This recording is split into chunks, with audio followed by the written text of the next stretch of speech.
Claudio. De bufón a emperador. Despreciado por su propia familia a causa de sus defectos físicos, Claudio se vio marginado del poder por Tiberio, y sufrió luego las crueles burlas de Calígula. Pero tras el asesinato de este, los pretorianos, para sorpresa de todos, lo oparon al trono imperial.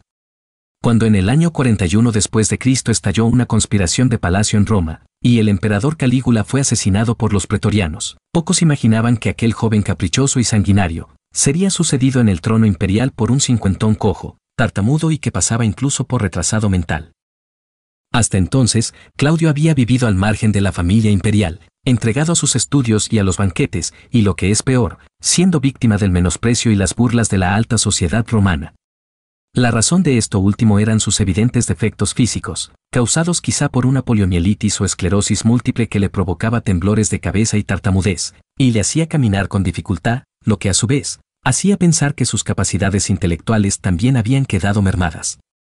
En realidad, tras esas evidentes cortapisas físicas, se escondía un hombre inteligente y hábil, capaz de sobrevivir a la furia de su sobrino Calígula, y que finalmente ejercería el poder durante 13 años con notable vigor.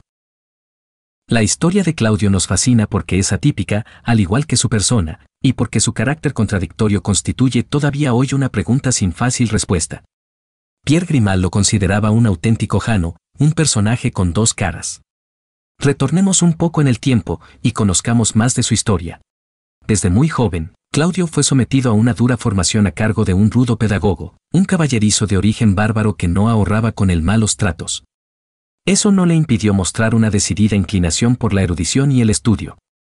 Suetonio habla del gran interés que el joven sentía por las disciplinas liberales, es decir, aquellas a las que solo podían acceder quienes tenían la condición social de hombres libres. Si Claudio encontró en los estudios un entretenimiento y una vía de escape frente al ostracismo que le impuso su familia, por la misma razón se entregó a las borracheras y al juego, algo que no hizo sino aumentar la mala fama que ya le confería su propia naturaleza. Pese a ello, como miembro de la familia imperial disfrutaba de una posición privilegiada que algunos grupos quisieron aprovechar. Bajo Tiberio, Claudio intentó iniciar una carrera política en Roma y quiso presentarse al cargo de cuestor, pero el emperador lo rechazó con la excusa de que era un estúpido. En los años de gobierno de Calígula, Claudio llevó a cabo algunas misiones políticas no exentas de riesgo. Esto ocurrió especialmente tras la conjuración de Lépido y Getulio, que habían planeado junto con Agripina la Menor, la hermana de Calígula, acabar con el emperador. Nada hacía presagiar el repentino ascenso de Claudio al trono imperial en el año 41. Tras su grotesca proclamación, Claudio fue llevado por los centuriones al campamento subido en una litera. La muchedumbre, al verlo pasar, creía que el pobre tonto iba a ser ajusticiado, a pesar de no tener culpa alguna.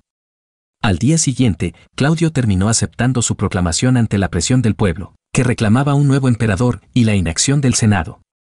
Tuvo la precaución de ofrecer a los soldados 15.000 sestercios por cabeza en pago a su fidelidad. Comenzaba así un principado que duró hasta su muerte en el año 54.